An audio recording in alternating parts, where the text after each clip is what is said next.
Cooperative जो state cooperative bank है उसको होते हैं मेंबर सोसाइटी है, कोऑपरेटिव बैंक की सोसाइटीज़ है, उन्हीं के जो बोर्ड बनाया हुआ होता है वो कोऑपरेटिव बैंक का बोर्ड बनता है। लेकिन हमने परसों जन बॉडी इजलास बुलाया है जिसमें हमने पहले न्यूज़पेपर में पब्लिश किया। ईद के बाद 10 तारीख से हमने रोज़ अखबार में निकाला कि इस डेट पर जनरल बॉडी मीटिंग है।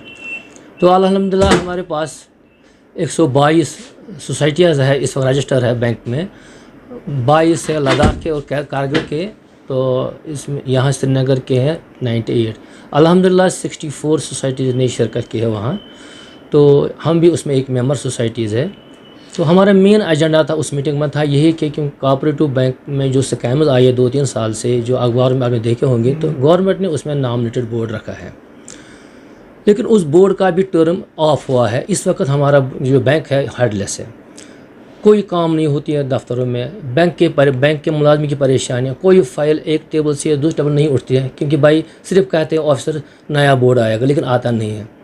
तो हमने देखा जी जो हमारा बैंक है ये अब रोज़ बरोज़ डूब रहा है, क्योंकि जो 250 करोड़ रुपया निकाले गए हैं without fulfilling the modalities of the loan, तो उसमें जो उसके जिसमें ज़्यादा हाथ थे उसको अरेस्ट भी किया है, वो 7 महीने जेल में भी था, एक्स ऑप्शन। उसके बाद बोर्ड गवर्नमेंट ने नॉमिनेट किया है, वो पैसे भी अभी वापस नहीं आया। खासकर जो 16 करोड़ रुपया है अनसिक्योर्ड ओवरड्राफ्ट लोगों को दिए गए हैं, कोई मॉर्गेज नहीं है, कोई सिक्योरिटी नहीं है। खासकर 3 ब्रांचों ने, रामबाग ब्रांच ने, हैदरपुरा ब्रांच ने, चाडरा ब्रांच ने। इस नॉमिनेटेड बोर्ड ने क्या किया, इसने उन ऑफिसरों को ब्रांच में सिर्फ सस्पेंड किया है, बाकी पैसा वापस नहीं आया है। तो अब हमने मशवरा किया, हम इसकी सोसाइटी जो है कोऑपरेटिव बैंक है, हम इसके सतून्स भी हैं, हम इसके पिलर्स हैं। तो हमने वो मीटिंग कॉल की है, उसमें उन्होंने मुझे बासित सदर मुकर्रर किया, अपॉइंट किया है। यही सोसाइटीज़ चेयरमैन को भी अपॉइंट कर रहे हैं, जिन्होंने मुझे सदर की अपॉइंट किया है, इलेक्ट किया है। यही सोसाइटीज़ बाद में जब रजिस्ट्रार साहब एक नोटिफिकेशन निकाल रहे इलेक्शन के लिए, तो उसमें ACR के रैंक एक ऑफिसर होता है, उसके सामने इलेक्शन होता है, यही सोसाइटीज़ चेयरमैन को नॉमिनेट करते हैं। फ़िलहाल हमने वहाँ एक गवर्निंग बॉडी बनाई है, उसमें मुझे प्रेसिडेंट रखा है। तो अब मेरा जो एक काम मैंने कहा, मैंने वहाँ बताया है, ये अगस्त में हम बोर्ड बनाएंगे। हमें आज रजिस्ट्रार के पास जाना था, लेकिन जब आपके साथ अपॉइंटमेंट हुई तो हम आज ना जा सके।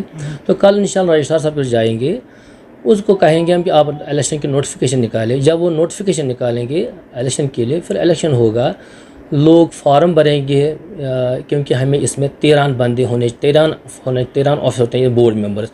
एक होता है MD, दूसरा होता है central cooperative bank Anantnag, Baramulla cooperative bank हो गए 3, और एक होता है सोशल कास्ट का मेंबर, और 9 मेंबर होते हैं इन सोसाइटीज़ के, टोटल 13 होते हैं।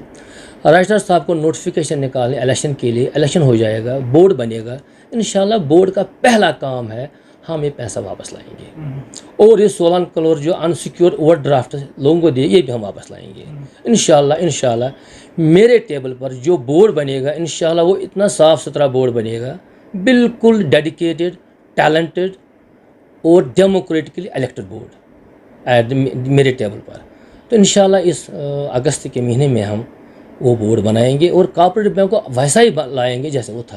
तो तब तक क्या ऐसे ही नाज़रीन को देखने को मिलेगा कि जिस तरह से यहाँ पर पैसा जो गबन किया गया है वो बिल्कुल उसी तरह होगा, या उसमें अभी से ही आपका इनिशिएटिव या कार्रवाई जो है वो उसमें की जाएगी? कार्रवाई तब हो जाएगी जब मैं बोर्ड बनाऊंगा। बोर्ड के वो इख्तियारात है कि इस वक्त मैं इस वक्त गवर्नर बॉडी का प्रेसिडेंट हूँ।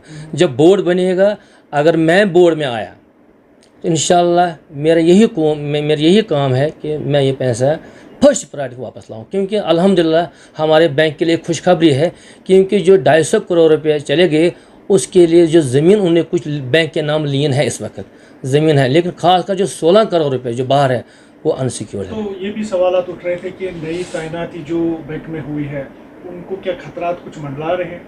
देखिए जो 250 मुलाजिम लग गए हैं, मैं समझता हूँ वो इलीगल। जो पुराने मेंबर सोसाइटीज़ के, मैंने परसों भी बोला आपको, जब इलेक्शन का नोटिफिकेशन पेपर में आ जाता था, तो ये लोग क्या करते थे, ये वो अखबार पहले सब खरीदते थे।